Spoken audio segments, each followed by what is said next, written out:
Watter een van die volgende kan deur die Doppler-effek verduidelik word? Die korrekte antwoord is C.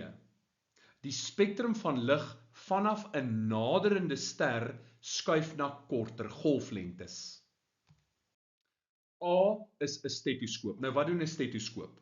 Dit verander nie die frekwensie van die klank nie, maar dit konsentreer die klank ten einde dit duideliker hoorbaar te maak. Daar is geen relatiewe beweging tussen die bron en die waarnemer nie, dus is die Doppler-effek nie van toepassing in die geval van 'n stetoskoop nie.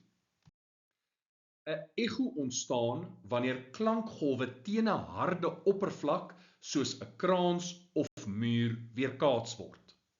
Dit is 'n voorbeeld van die weerkaatsing van klank, nie die Doppler-effek nie.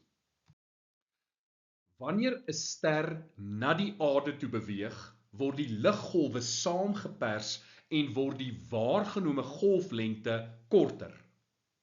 Hierdie verskuiwing na korter golflengtes, oftewel blou verskuiwing, is 'n direkte gevolg van die relatiewe beweging tussen die bron en die waarnemer.